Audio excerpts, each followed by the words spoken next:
और एक विश्वास के साथ आप लोगों से कहना चाहूंगा, जितने लोग आस्था पर कथा सुन रहे हो, जितने फेसबुक यूट्यूब पर सुन रहे हो, और जितने लोग मालेगांव की ये पवित्र भूमि पर बैठकर कथा सुन रहे हो, दिल से कहूं आप लोगों से, आप स्वीकार करिएगा, दुख की घड़ी में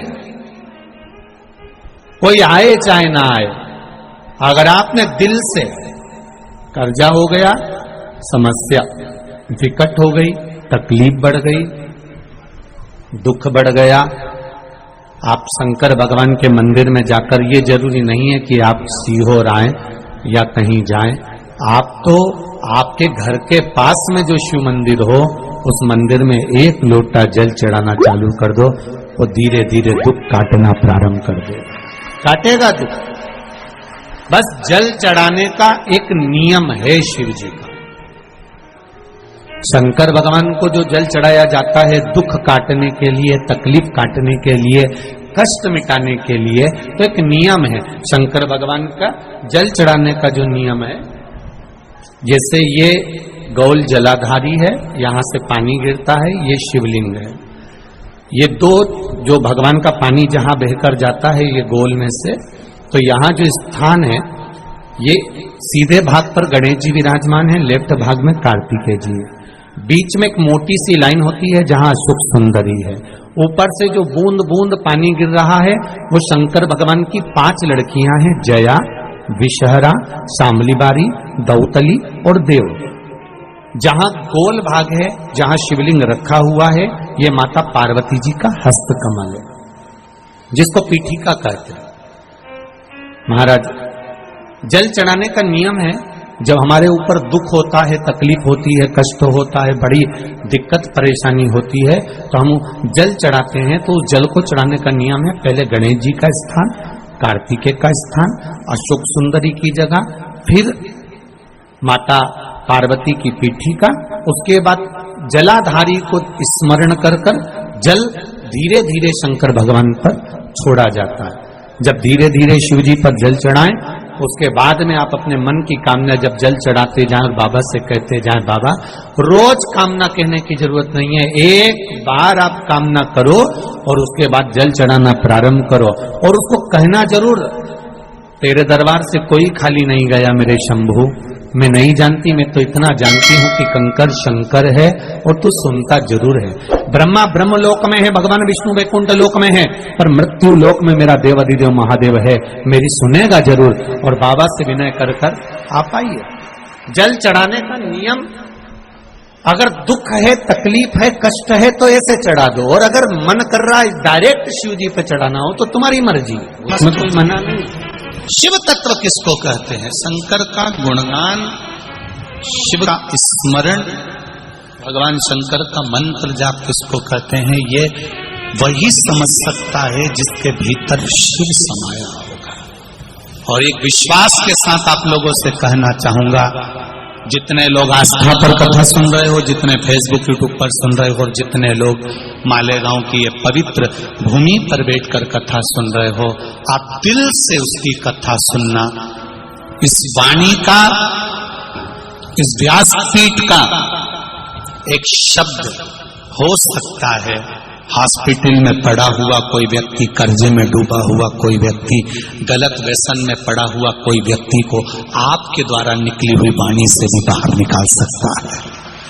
जैसे उस माँ को कहा किसी ने, सियोर वाला महाराज कहता है एक बार चले तो जा शंकर जी के मंदिर में, उसने पत्र में लिखा। जब वो सियोर वाला महाराज कहता है, चिल्ला चिल्ला कर कहता है, एक लोटा जल सारी समस्या का हल, तो जा। 7 साल में उस बच्चे की वाणी वापिस आ सकती है जो वाणी नहीं थी।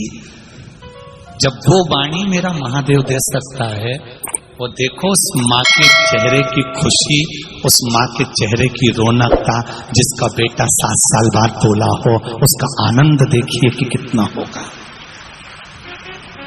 कितना आनंद होगा।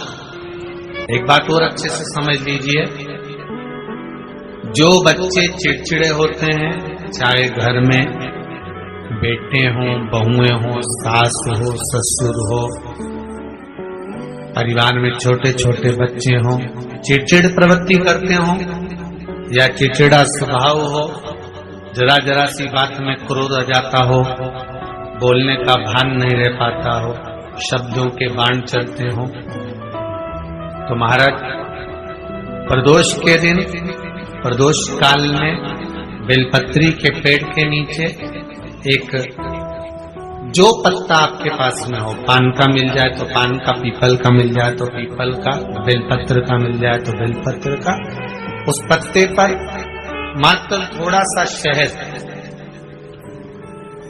और 7 दाने चावल के रखकर घी का दिया लगा दो महाराज, और थोड़ा सा जल हाथ की अंजलि में लेकर भगवान देवाधिदेव महादेव का स्मरण कर कि इस बेलपत्री के वृक्ष के नीचे माता लक्ष्मी, पार्वती, सरस्वती विराजमान है। इसी बेलपत्री के पेड़ के नीचे मेरे देवाधिदेव महादेव का 12 ज्योतिर्लिंग का स्वरूप प्रकट है।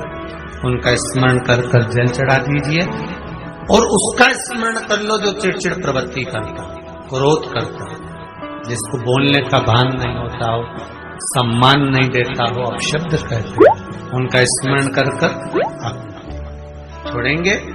एकदम एक प्रदोष करेंगे, दूसरे प्रदोष तक तो आपको कोई दिक्कत ही नहीं। 2-3 प्रदोष कर देखिए, बाबा कृपा करें। 3 जगह पर अगर कोई बीमारी ऐसी हो गई कि वो समाप्त नहीं हो रही, बड़ी बड़ी तकलीफ, मतलब एक बार दवाई अगर चालू हो गई तो दवाई बंद ही नहीं हो रही है, तो उसके लिए आपको 3 जगह पर जल चढ़ाना प्रारंभ कर दो। मात्र 1 हफ्ते से ज्यादा चढ़ाना भी नहीं पड़ेगा। जैसे 1 हफ्ते आप टेबलेट लेते हो, गोली लेते हो, 1 हफ्ते चढ़ाना प्रारंभ कर दो। सबसे पहले बेलपत्री के पेड़ के नीचे क्या करना है, जल का पात्र लेना है, उसमें 2 दाने चावल के डालना, 2 दाने अक्षत के डालिए। पहले बेलपत्री के पेड़ के नीचे जाओ, वहां जल चढ़ाओ, फिर जाइए पीपल के वृक्ष के नीचे, वहां जल चढ़ाइए। आखिरी में या तो शमी के नीचे या फिर आंवले के नीचे, इन दोनों में से कोई एक वृक्ष जिसके नीचे। पर 1 हफ्ते अगर आपने आंवले में चढ़ाया है तो आंवले में ही चढ़ाना, शमी में चढ़ाया है तो शमी में चढ़ाना है। ये बदल के मत चढ़ाना कि आज मैं शमी में चढ़ा देती हूँ, कल आंवले में चढ़ा दूंगी, ऐसा नहीं। शंकर भगवान पे चढ़ा हुआ जल जो बहकर जाता है उसको 3 जगह पर जरूर लगाना चाहिए। ध्यान से सुनिएगा।